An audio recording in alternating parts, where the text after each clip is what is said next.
Hi, it's Miss Becky from Miss Becky's Musical Stories, and today we are going to read Corduroy by Don Freeman. Corduroy begins with letter C. Corduroy is the title, and Don Freeman is the author, the person that wrote the words. He also drew the pictures, so he was also the illustrator. This is our front cover. This is our back cover. And inside is our title page with the title and the author.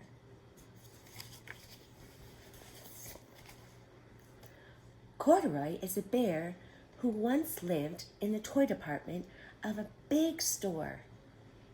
Day after day, he waited for all the other animals and dolls for somebody to come along and take him home.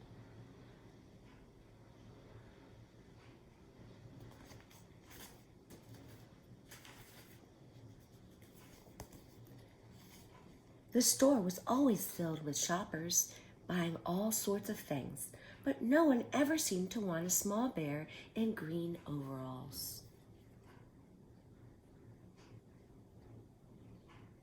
Then, one morning, a little girl stopped and looked straight into Corduroy's bright eyes. "Oh, Mommy," she said, "look, there's the very bear I've always wanted." "Not today, dear," her mother sighed. "I've spent too much already. Besides, he doesn't look new. He lost the button to one of his shoulder straps."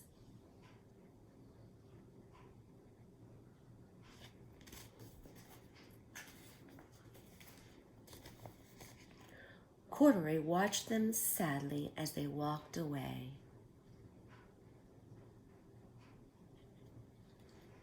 "I didn't know I'd lost a button," he said to himself. "Tonight I'll go and see if I can find it."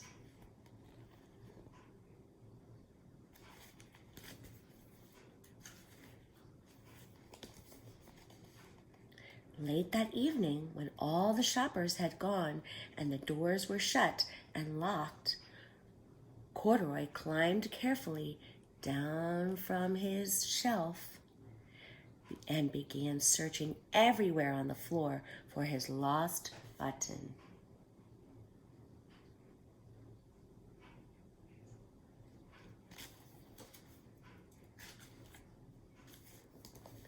Suddenly, he felt the floor moving under him. Quite by accident, he stepped onto an escalator, and up he went. Could this be a mountain?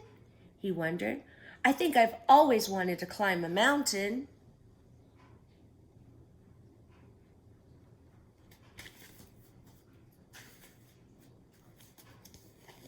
He stepped off the escalator as it reached the next floor, and there, before his eyes, was the most amazing sight. Tables and chairs and lamps and sofas and rows of beds. "This must be a palace," Corduroy gasped. "I guess I've always wanted to live in a palace."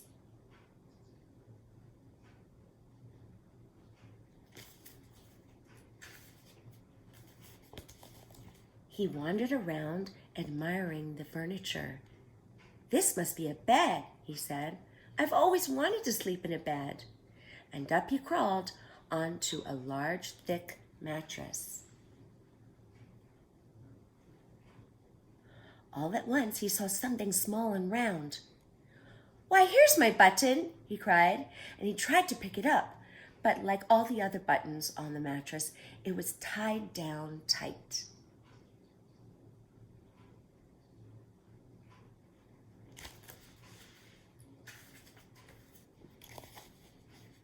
He yanked and pulled and with both paws until pop! Off came the button, and off the mattress Corduroy toppled.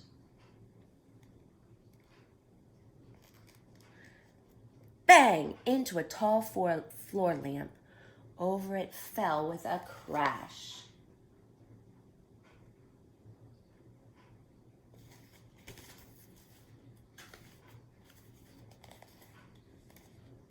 Corduroy didn't know it, but there was someone else awake in the store. The night watchman was going his rounds on the floor above. When he heard the crash, he came dashing down the escalator.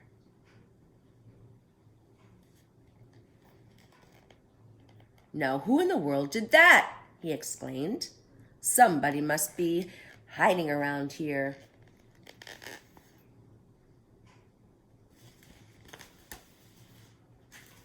I wonder who it is. Can you guess? He flashed his light under and over sofas and beds until he came to a bigger bed, biggest bed of all.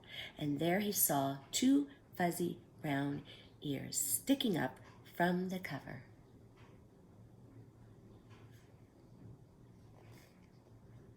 "Hello," he said. "How did you get upstairs?"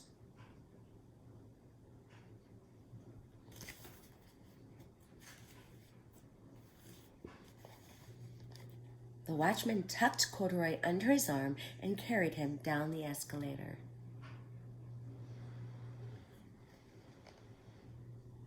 And set him on the shelf in the toy department with the other animals and dolls.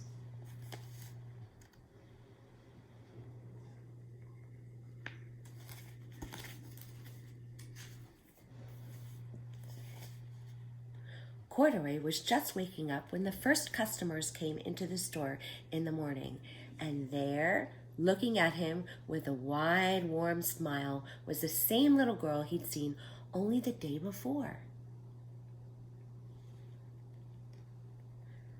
"I'm Lisa," she said, "and you're going to be my very own bear. Last night I counted what I saved in my piggy bank, and my mother said I could bring you home."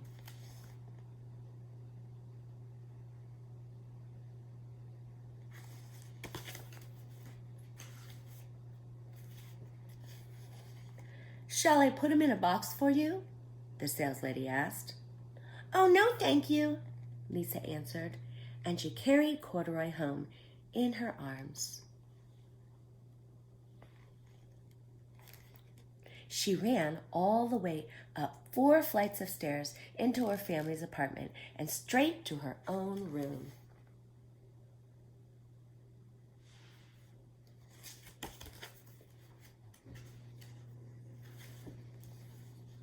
Corduroy blinked.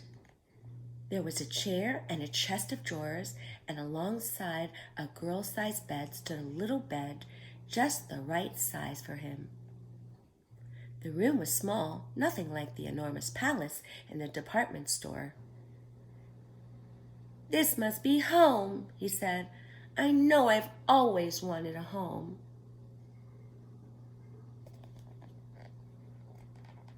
Lisa sat down with Corduroy on her lap and began to sew a button on his overalls.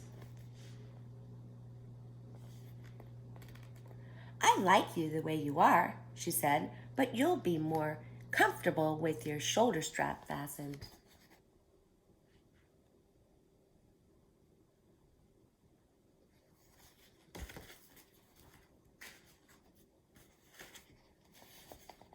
"You must be a friend," said Corduroy.